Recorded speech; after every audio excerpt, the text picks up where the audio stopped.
Welcome to the third of my 1 hour Centre for Academic English Friday lectures.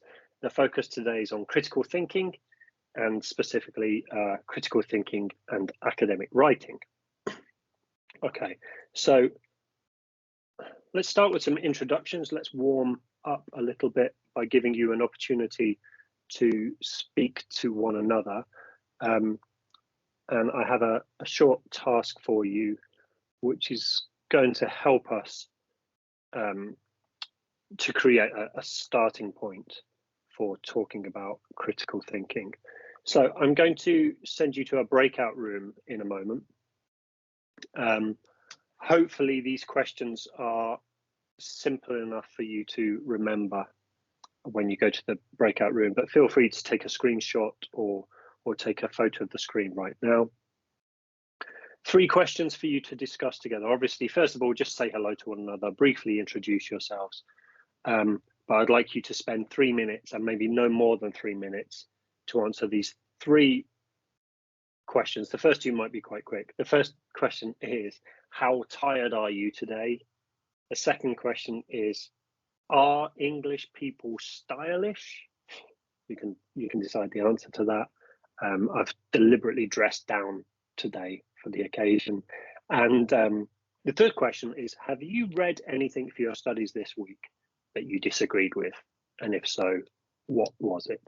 So I will send you off to your breakout rooms now. As I said, introduce yourselves to one another and answer these 3 questions. How tired are you? Do you think English people are stylish? Have you read anything for your studies this week that you disagreed with? Go off and share. I'll call you back in 3 minutes. I'm not going to ask you your thoughts on the stylishness of English people. I'm not here to be offended. But the reason I asked you these 3 questions was just to demonstrate that in asking these 3 questions, I think I'm asking you for very different things. So with the first question, really, I'm asking you about your feelings. How tired are you today? Is, you respond to that by thinking about your physical well-being, your kind of physical condition. So it's very much your response is whatever your body tells you. When I asked you about whether or not English people are stylish, I asked you that because it's a very subjective question. And I think that really is a matter of opinion. I don't know them. Tell me if anyone is a kind of a fashion expert and is doing a PhD in fashion right now. But I think even if you are, the question of whether or not an entire nation would be stylish or not is very much a matter of what you personally consider to be stylish. That's very much related to your tastes. It might be something to do with your kind of cultural upbringing and education. It's kind of like the cultural and social influences around you. And it's also related to your experience, your personal experience of English people, because obviously you haven't encountered all English people in order to make a judgment on this. But still, you're perfectly, I'm not saying we should never ask these questions, and I think it's a perfectly good question to have a conversation about. Who are the most stylish people in Europe? What's the most stylish nation in the world? I'm sure anyone who's interested in style and fashion could talk about that for a long time, and anything you want to say on that might be kind of very interesting, and we could have really heated debates about it. But ultimately, I think we're asking each other that question based on opinion. And the answer we give is pretty much about opinion, which comes from your own likes and dislikes and preferences. The third question I made specifically very different to the first 2, because I think the third question is the kind of question that we are interested in when we start thinking about critical thinking. Because the third question asks you really about your position. It's about your position in relation to something you've read And if you read something for your studies that you either kind of disagree with, or you doubt, or you're not persuaded by, or you're worried by, it will be because of your existing knowledge on the subject and the other things that you've read on the subject. And it's the connection of other things that you've read and this new text that you've read. That's the process you're going through when you either agree or disagree with something that you're reading. And I'd like to think that, you know, we can call that a position, and that is different to an opinion that just comes from, you don't need any expertise to have an opinion. You don't need to know anything about style to have an opinion about whether or not English people are stylish. In fact, you don't even need to know anything about English people to have an opinion about that.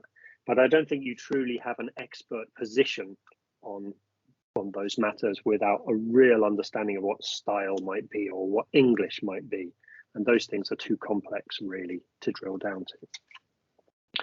So yeah, for the purpose of this session and maybe your future lives, I hope I can make you agree with me that there is a difference between our feelings, our opinions, and our positions. And our positions are something that are much more informed and are much more relevant to our lives at university. And this relates, this kind of distinction between feelings, opinions, and positions relates to the ideas of a psychologist called Daniel Kahneman. Now, you may have heard of Daniel Kahneman before, but in 2011, he wrote a book called Thinking Fast and Slow, which has sold millions of copies over the years. It's a very popular book. It's kind of beautifully written. It's very engaging. It's very interesting, but it's also very well informed. And Kahneman is a serious academic, very well respected in his field. And Kahneman suggests that there are two ways that we think. We think fast and we think slow. Two different systems of thinking. And he doesn't say that one is good and one is bad. We need both of them, as we'll see. And to give you an example of what this, to try to bring this to life a little bit, I've got a question for you that comes from Kahneman's book. And again, I'm going to send you back to your breakout rooms, but just for, I'll send you to different breakout rooms so you get to meet new people. And when you get there, obviously say hello to one another, but you've only got 2 minutes, no more than 2 minutes. I'm going to send you to the breakout rooms to answer or to discuss this question. Kahneman says, and this is true, intelligent women tend to marry men who are less intelligent than them. Intelligent women tend to marry men who are less intelligent than them. And no doubt my wife is in the next room agreeing with that. Why do you think this might be the case? Okay, thank you very much, everyone, for your contributions. Now, actually, Kahneman gives an answer to the question, and the answer is actually really boring. The answer is just basic maths. That if we line up all of the men in the world and all the women in the world and rank them by intelligence, and obviously that's not possible. Catherine, you're quite right. There are different types of intelligence as well, but if we could theoretically line up all the men in the world and all the women in the world, rank them by intelligence and compare them to one another, then women who are more than the average intelligence are just statistically more likely to marry a man who is less intelligent than them. Because the chances that you'll meet the person who is exactly the same level of intelligence as you is very unlikely. And so if you are intelligent, then you've got fewer people above you and more people below you. So it's just statistical. It's just mathematical likelihood. And Kahneman gives this as an example of what he calls, his theory of thinking fast and slow. He says actually that the answer to the question lies in us kind of stopping and being rational and thinking about something quite boring like maths and statistics. But because we're humans, we can't help ourselves. We see the words women, we see the words men, we see the word marry, and we're already developing stories. we're already making connections to people that we know. Like, oh, I know this really intelligent woman, and she always likes to date stupid men because it gives her a sense of control or whatever. Yeah. Or because, and we had different perspectives here. We had that kind of, well, I was very glad actually nobody kind of said, yeah, women like to be bossy, so intelligent women will always choose a less intelligent man so they can boss them around. That's an answer that I typically hear. Trisha's answer, I think, was much nicer, which was, well, intelligent women are so kind of, have enough confidence. They don't need to kind of seek anything just for the sake of status. But as good as your answers were, you were engaging, you're kind of engaging with your emotions and your desire to have a kind of a story and a narrative that made sense to you, where actually we needed something quite cold. I'll give you another example of this. Again, this comes from Kahneman. And just to illustrate his two systems, look at this woman's face. And in the chat, can you just type a word that describes the emotion that she feels? When you look at this woman's face, just first thing that comes into your mind, what emotion is that woman expressing? So, look at that.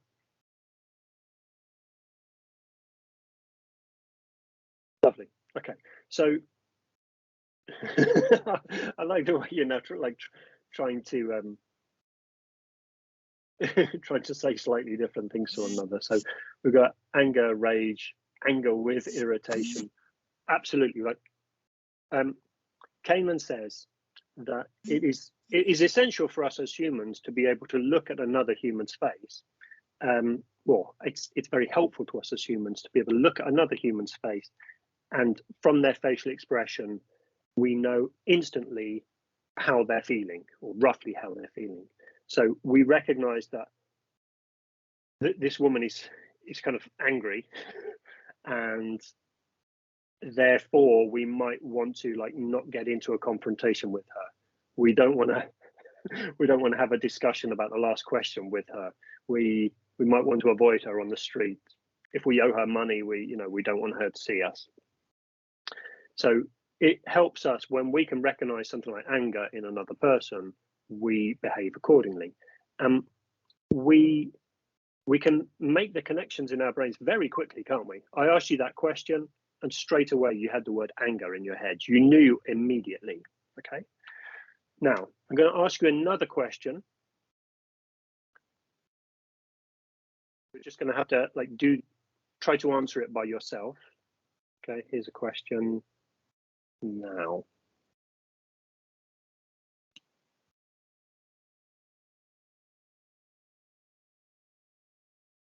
Anyone got an answer?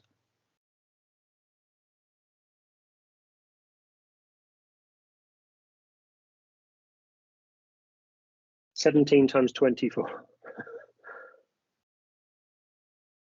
Ayobami, is that the correct answer?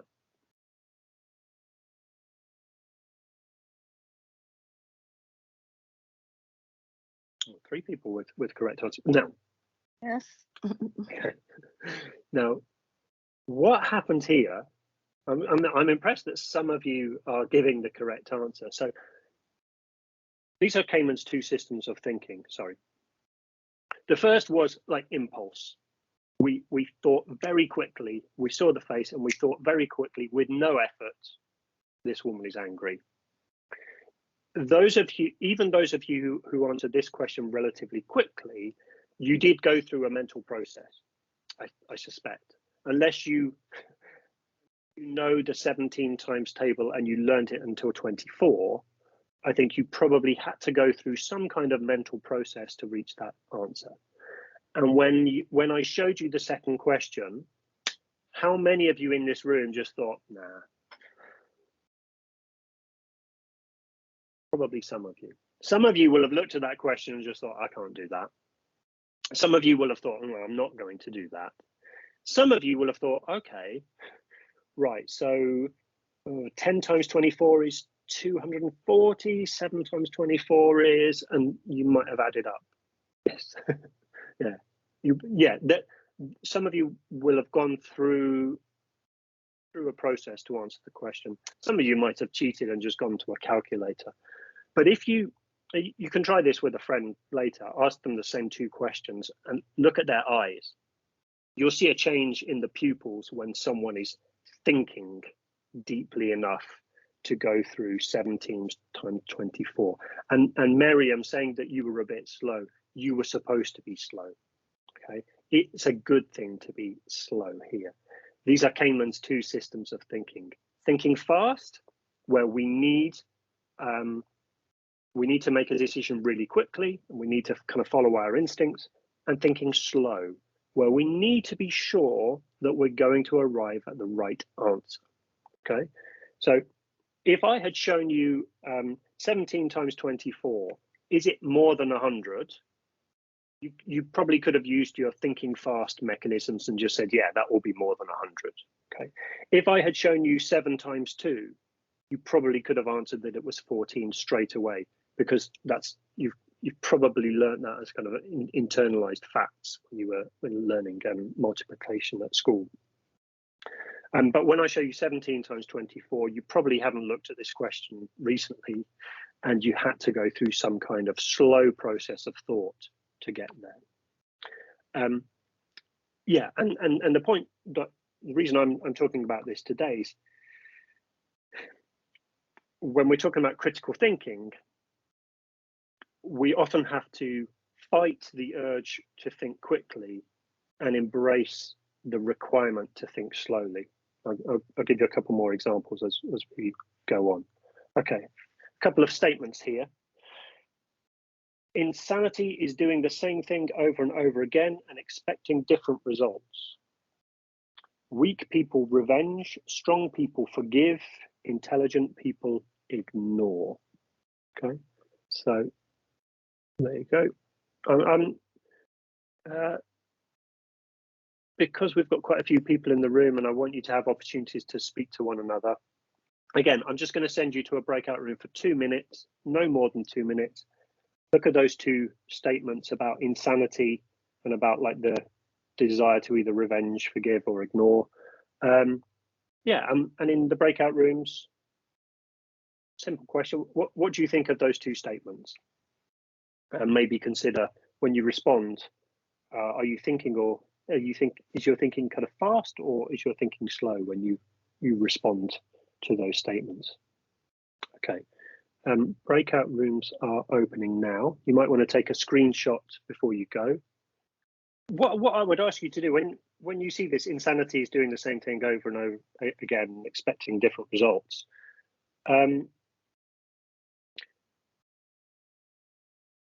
Two questions you can always ask yourself about anything. I think really key questions for critical thinking. Why do you think this? And how do you know this? Okay. So those of you who agree with the quote, why do you think it and how do you know it? Another question I would ask is, how do you know that Einstein said this? Anyone? Because you read it. You read about Einstein. I've seen endless memes like this. Yes. And so how do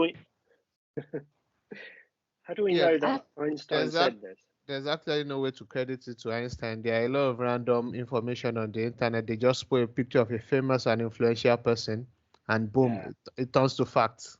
Yeah. So of course, yeah, Einstein didn't say this, right? Why do you think people put together these words with the image of Einstein? To make it gain ground and seem like an intelligent person said it.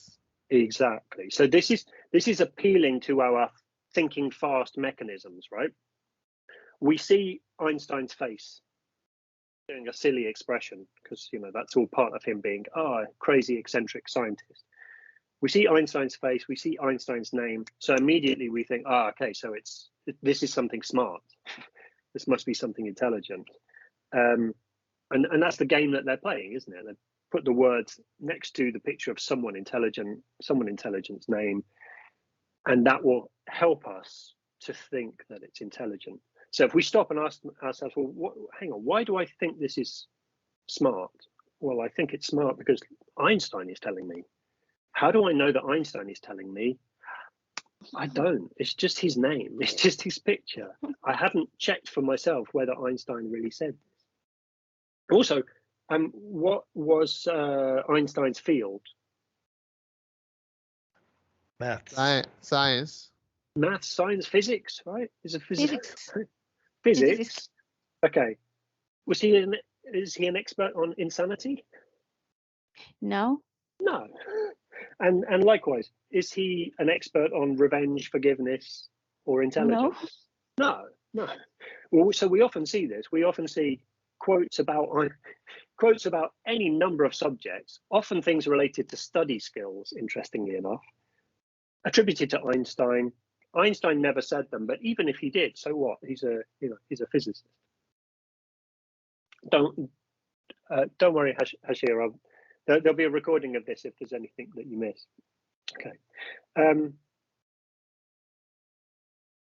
Yeah. So we look at points like this, and we can ask ourselves, well, I think that's a good point. Why do I think that's a good point?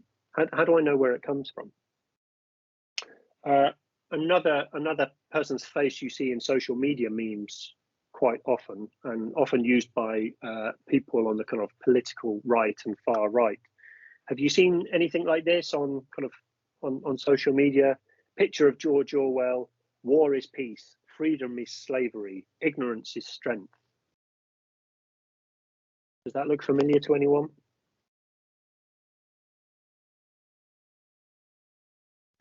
No. No. Okay. Has anyone seen it before? No, Okay, I haven't. I've not seen it, but I've come across the author itself. Okay. So I see things. Isabel, do you have a? Yes. Hi, Mark. So, Hi. how do we attack this kind of quotes or pictures in the future? Should we ask ourselves, he didn't said this, and it's Yeah. the end of it, or should we, like, oh no, Einstein didn't said this, so it's over.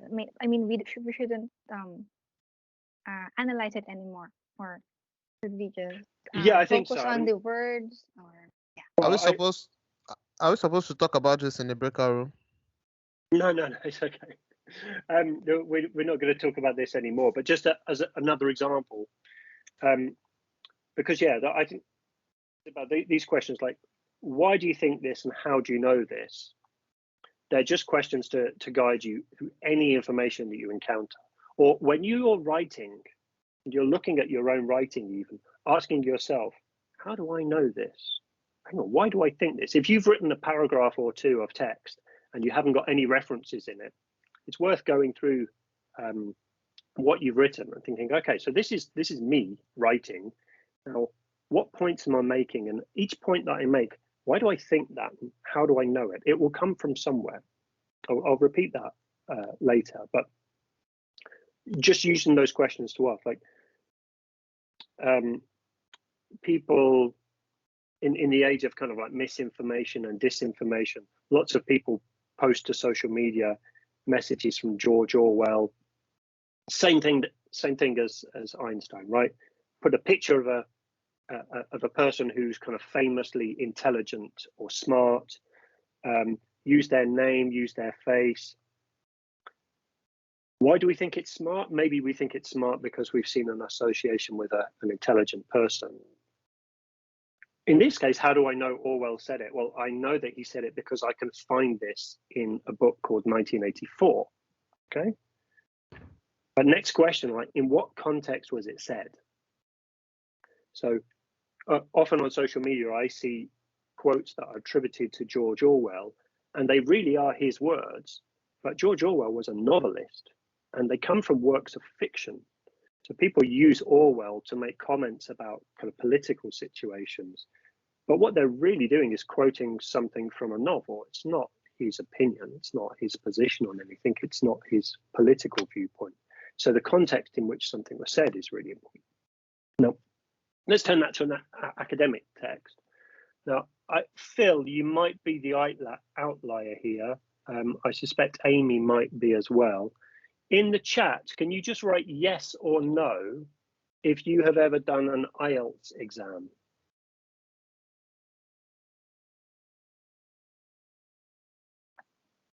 Okay.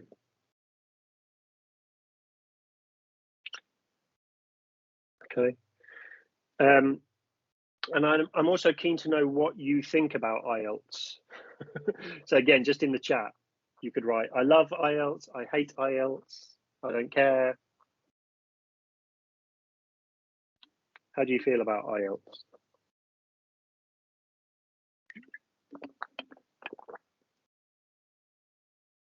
Hey, it's kind of what I was expecting and also what I was hoping for. I hate IELTS. IELTS is a scam. IELTS is tricky. Yeah, I think it's tricky in a negative way. I'm going to add my being lame. Okay. All right, so I've got this journal article that I want to share with you. Do you see the names of the authors? Tell me the authors of this text.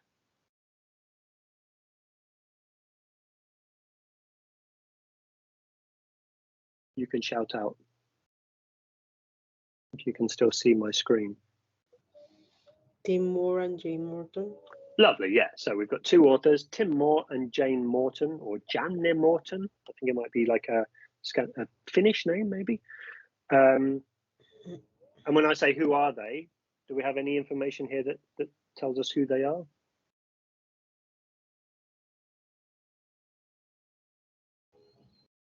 No. Language Learning Faculty of Art University. Yeah, we can see they're probably lecturers. We can see that they work at universities, and if they work at universities and they've written a journal article, they're probably academics. They're probably lecturers.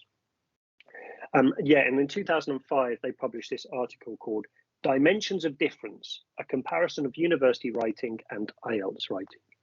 And those of you in the room who have the privilege of never having taken an IELTS exam, IELTS it stands for International English Language Testing System. It's a test of English skills. So it's got 4 parts. There's a writing part, there's a speaking part, there's a listening part, and a reading part. And universities in the UK, Australia and Canada and some other countries use IELTS scores as a kind of entry requirement for international students. So if you don't come from a majority English speaking country or a recognized majority English speaking country, you need to do an exam like this in order to get a place at university. I know most of you already know this. And in 2005, Moore and Morton did this study to compare the writing that you have to do for the IELTS exam, which is a 150 word kind of commentary or summary of some information, typically in a graph or chart, and a 250 word essay. But the essay is kind of based on your experience and based on your opinion. It's not, you don't have to read something. You don't have to be smart when you write that essay. You just have to show that you can write an essay. Okay, so 2005, they did this study to compare the kind of writing that you have to do for IELTS and the kind of writing you have to do at university. Okay. Now, can anyone tell me how this text came into, just from the image on the screen, how did this text find its way to my attention? How did I see it?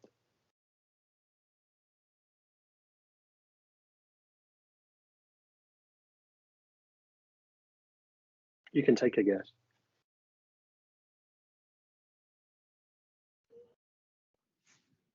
You teach English? Yeah, so I'm an English teacher, but where do you think I found this article? Google Scholar or the online library? Okay, but how did it come up there? Why? If I go to Google Scholar and I find this article, how did this article come into existence? Wendy? Google. You probably had an interest in the subject IELTS and maybe had a search and this came up, and maybe out of all those options that came out, you went for this. Maybe, not sure. Okay, but maybe I should change my question then. So why does this exist? Maybe you felt like it will be helpful because it states it's regarding it's about the academic purposes. Yeah, so Maybe it's better. you can see the words academic purposes. Hopefully in the middle of the Yeah. you can see the word Journal of English for Academic Purposes. Okay. Yeah. Miriam said it was probably referenced in other publications. Vocari said it was published in a journal for academic purposes. And yeah, that's kind of what I want to get at, really. Like when we read something, you're quite right. We might find it in Google Scholar. We might find it through a library search engine. Someone might recommend it to us. But I could write a paper today and put it on a blog, and you could find it tomorrow through Google Scholar. I could, as someone working at a university, I can put my name and my department and lots of other things on a document, turn it into a PDF, upload that somewhere. I could even upload it to a University of Hertfordshire space, and then you could access it and think, oh, look, this has come from a university, it's come from a lecturer working at a university. But actually, it didn't have to go through any process in order to be published. It could just be me making it available to the rest of the world. And sadly, when I look at student writing, I'll often see one or two sources that they found in exactly that way. You know, someone as an undergraduate uploaded their work somewhere, or some university staff published a work in progress that hasn't actually been properly published yet, and students start using that and referencing it. But yeah, actually what happened is Moore and Morton would have written, you know, they did their study, they wrote it up. And most likely they would have gone to conferences and presented their findings at conferences as well. And at the same time, they would be writing an article. The Journal of English for Academic Purposes is probably the most prestigious. Yeah, for people working in the UK and Australia in English for academic purposes, probably the most prestigious journal, and it will reach the right kind of people. So they probably sent it to that journal first. The editors of the journal would then have put it through a process of peer review, which means that other experts in the field, usually at least 3 other experts in the field, would look at the article and would say whether they think it was good enough to publish or whether something needed to be added or changed. And then after that process, it would be published.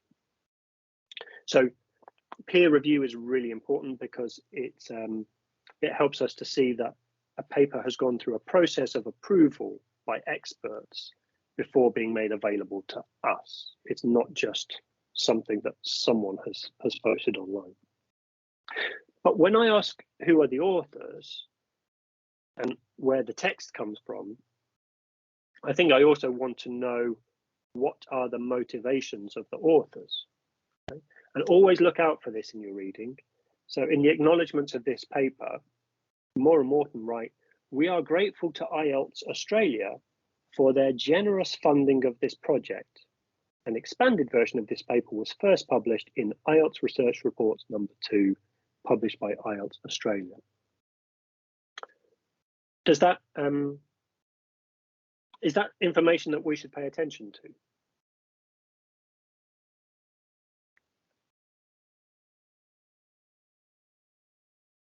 No. No, Catherine, you don't care where the money comes from. Any bias? Is there any bias because of that? It's a sponsored paper, so I think it's going to, going to work in the best interest of the people that are sponsoring it. Yeah, quite possibly. So I think this is the thing we have to be wary of. It's been through peer review, great, but it's been paid for by an organization who produced the exam that it's about. So we should bear this in mind when we read what is otherwise, quite a perfectly good piece of research, right? Isabel asked the question earlier about, what should we do? What kind of questions should we ask when we're reading? And I said, ask yourself, why do I think this? How do I know this? Be aware also of you don't know, and be honest with yourself about what you don't know. So if you look at the abstract or the first paragraph of this article, I would expect that there'll be some words or phrases or reference that you look at and you think, I don't know what that means. And it's really important to be honest with yourself about that. So if you're looking at a paper and thinking, I don't know why they're saying this, it should be something that you can kind of highlight and just make yourself aware of. Do you see any kind of any expressions here or any references to other people or other information that you don't completely understand? Please shout out if you've got an example of something, because it's not your field. So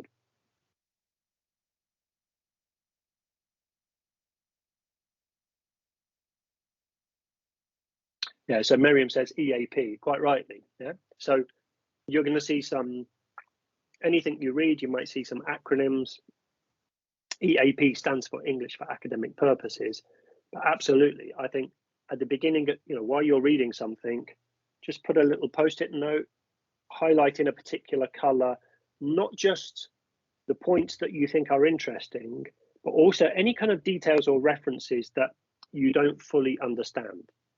Now, the text might give you an explanation of what they mean, or you might come to realize that the detail is not important.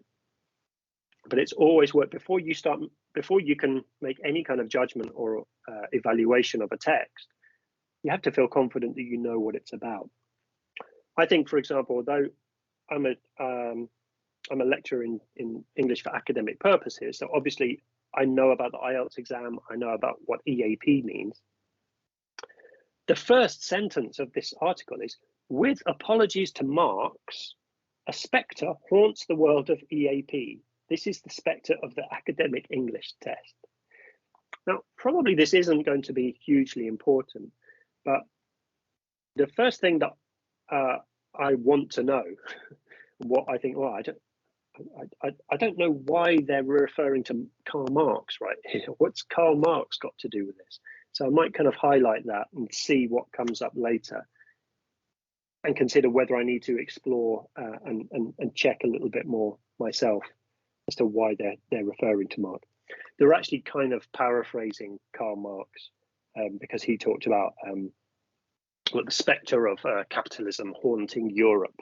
So honestly, as a reader, I still don't know why they've chosen to use that particular expression, a way of maybe showing off a little bit that they are well read. But actually, the figure of Karl Marx isn't important in the rest of the article. Okay, just to summarize for you,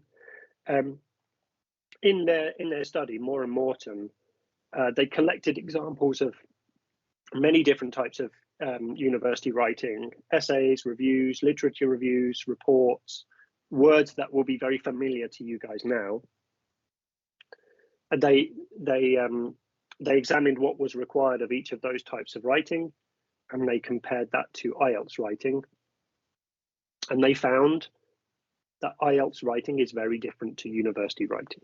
Okay, so they say IELTS writing is very different to university writing. If I find myself saying that and I challenge myself and I think, how do I know? Well, I know because these people have done this study and they've broken down all the different types of university writing and the different types of IELTS writing. And we can see very clearly there isn't any type of university writing that requires us just to write 250 words in 40 minutes about our own opinions and feelings about the topic. Now, one way to start kind of applying critical thinking when you're reading an article is in the conclusion section. You've seen what the writers have read, you've seen what they've done, you've seen what they've found. Then you look at their conclusions. So when Moore and Morton found that IELTS writing is nothing like university writing, they draw two conclusions. One, they say that teachers of English for academic purposes shouldn't just focus on IELTS preparation, and they say it's a good idea to ask students to write general essays from sources, as in, write about your reading. And their second conclusion is that there seem to be important differences between the writing required at university and the writing required to pass the IELTS test. Do you think those are the only conclusions that could be drawn?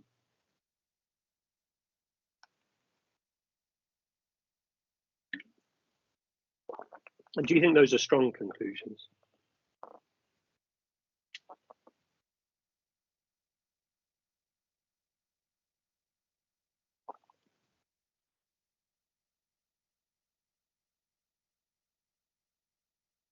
So to recap, they compared IELTS they compared IELTS writing and university writing, and they found that they have very little in common. Miriam, when you say the conclusions don't show depth, could you explain what you mean?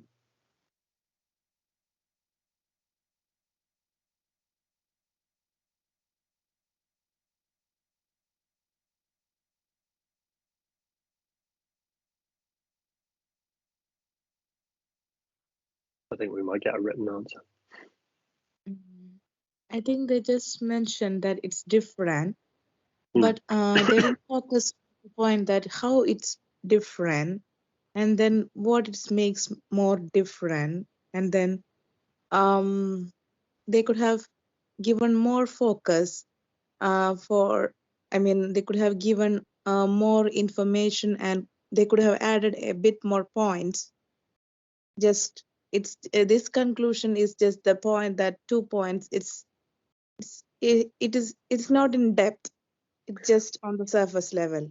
Well, the green boxes on the screen right now are my kind of summaries, so that you can instantly see what the two conclusions were. So they do provide some details, but they don't say anything more than this. There are differences, and that teachers should probably focus on essay writing.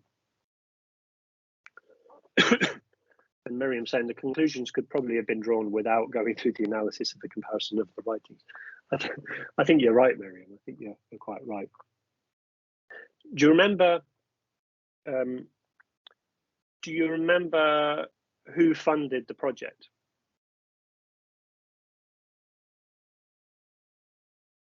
Yes, IELTS of Australia. Yeah. So, do you think that might have impacted the conclusions that they drew?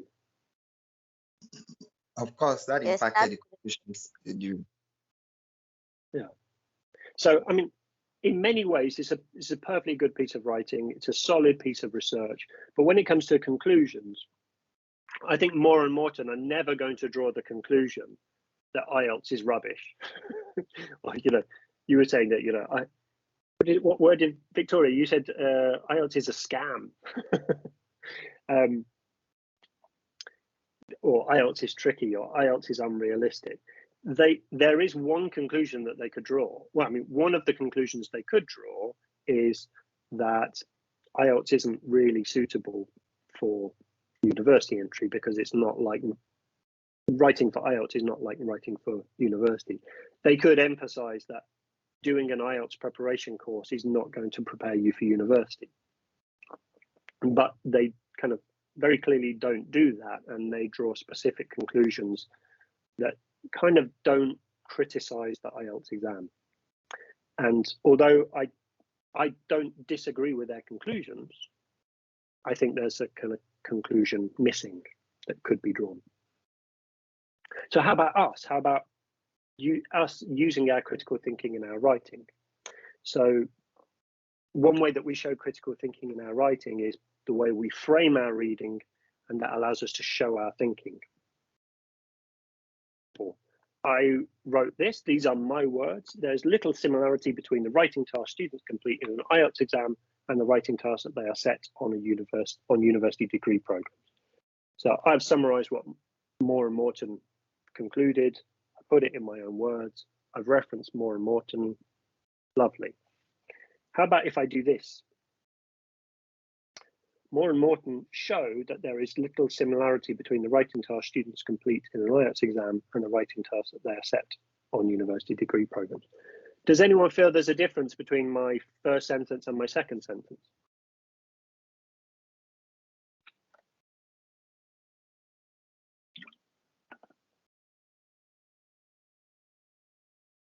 No.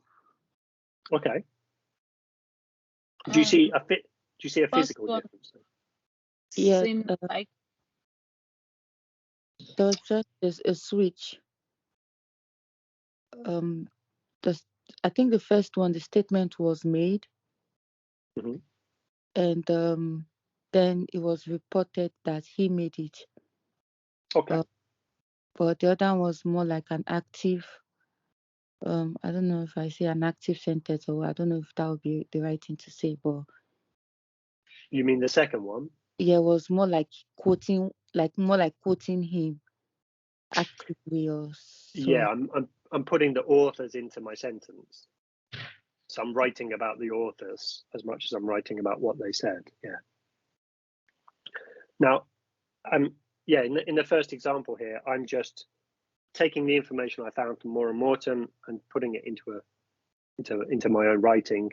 I'm kind of accepting it as fact. In the second one, I'm also accepting it as fact, but I'm making it very clear to my reader that I agree with them. Moore and Morton show that blah blah blah.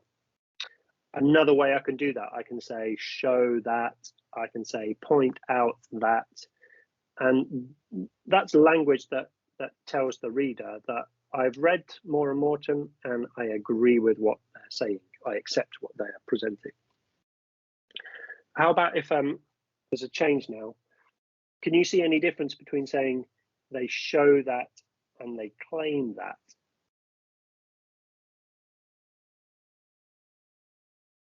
using claim that you probably disagree with their claims.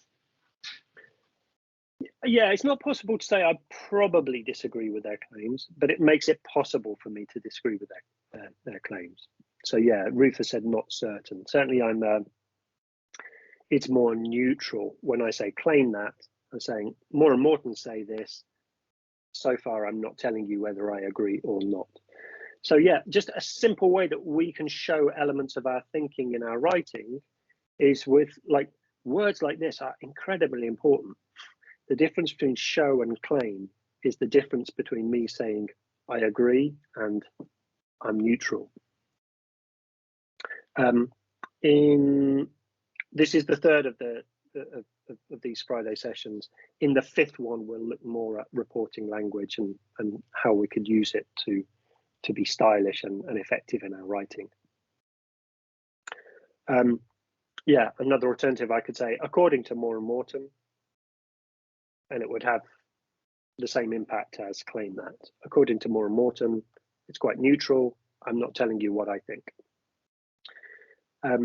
If you've been in, I know quite a few of you have been in classes of mine before where I talk about they say, I say. And the basic idea of they say, I say is to think of academic writing as a kind of conversation. We've read something, we want to report what other people are saying about the subject, and then we want to write what we think about what they say, rather than just like what we think about the subject. So, for example, I might write that Moore and Morton demonstrate, because I agree with them, Moore and Morton demonstrate that there is little similarity between the writing task student complete in an IELTS exam and the writing tasks they are set on university degree programs. Now, there's no university assignment that's going to ask you just to summarize or paraphrase what somebody else has said. we always want to know your answer to a question. So there needs to be some contribution from you. So in sentences A, B, and C, I have tried to follow my first sentence with a contribution from myself. I'll read these to you, and in the chat, I'd just like you to type A, B, or C, depending on what you think is the best way to continue. Which of these three options might be the best way to continue? So there's little similarity between the writing task students complete in an IELTS exam and the writing tasks that are set on university degree programs. Universities should not, therefore, offer students places on degree programs based on their IELTS performance. A. B. Universities should not, therefore, use IELTS performance as an indicator of how well students will perform in genuine academic writing tasks. And C.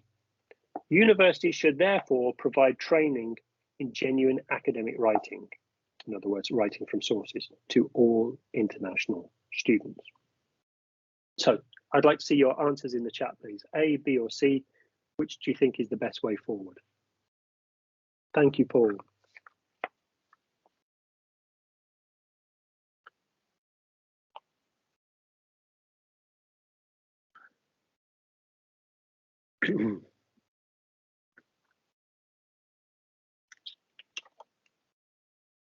I'm going to add something on the screen. Remember to ask yourself, why do I think this? Why do I think A might be better? Why do I think B? Why do I think C? Just stop yourself for a moment. Are you thinking fast or are you thinking slow? And if you want to change your answer after thinking slowly, please do.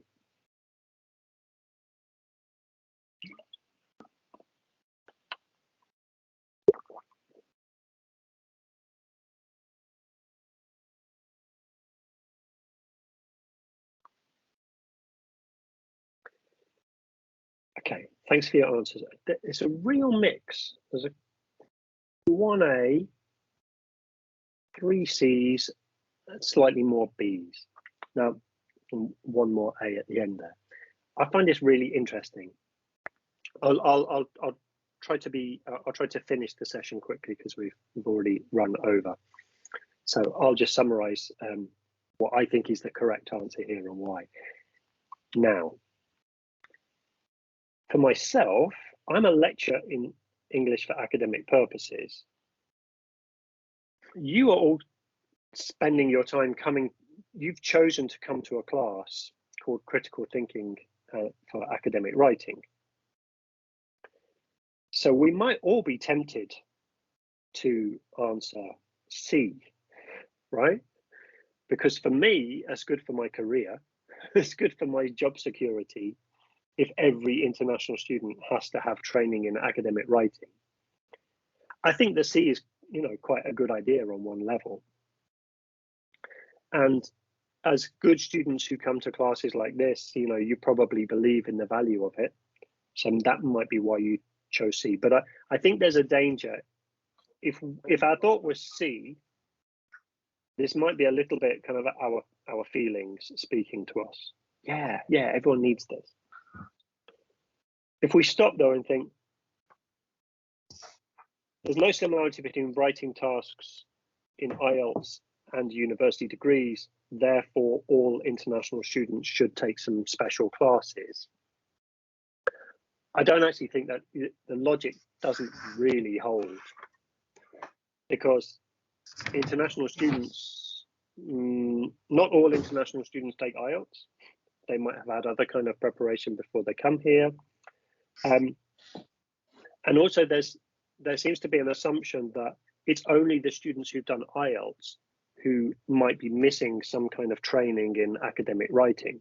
But actually, if we compare them to home students from the UK, no one has written from sources at high school in the UK. And most places in the world that I know of where people might write an essay in English at high school, they're not like university. They're not like university writing tasks. So I don't think it's actually logical completely to jump from Moore and Morton's demonstration to universities should provide training. I was really interested to see Victoria straight away chose A. Universities should not offer student places based on IELTS performance. Remember, it was Victoria who said that IELTS was a scam. I think, when I say, ask yourself, why do I, if you might be quite right that IELTS is a scam. I think IELTS is unfair. It's too much money. It's an industry that doesn't necessarily help people. However, my feelings about IELTS shouldn't interfere with my sense of drawing a logical conclusion. I think if I don't like IELTS, then sentence A is what I might want to see. I might be looking for a reason to believe this. But actually, all we're talking about, all that Moore and Morton have demonstrated, is that the writing is not particularly like what they do at university. And as I've said, the writing you do at high school is not like what you do at university. There's no test of English where the writing is like what we do at university. So it's not just IELTS. And one thing that we haven't discussed is whether IELTS is a good measure of English language proficiency, and whether it's reliable, whether it's safe, whether it's secure. I'm not saying it is or it isn't, but that's just not on the table. So we can't actually, I don't think we can draw the conclusion that universities therefore shouldn't use IELTS at all. I think the only thing it really tells us is B, that Moore and Morton have demonstrated that IELTS writing and university writing is different. So therefore, universities shouldn't expect that just because students have a good IELTS score, they'll be good at university writing, and vice versa. Just because they have a bad IELTS score doesn't mean they'll be bad at university writing. So to all of you who answered A or C, I'm sure your answers came from a right place, from a good place. But I hope on reflection and with some slow thinking, you can see some flaws in the logic in A and C, and maybe you can see better logic in B. Have I persuaded you at all of that?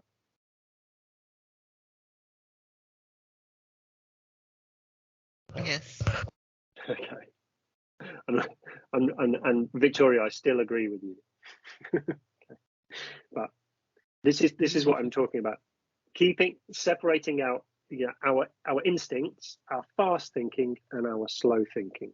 And the only way we can kind of check ourselves is to keep stopping and thinking, why do I think that? Okay.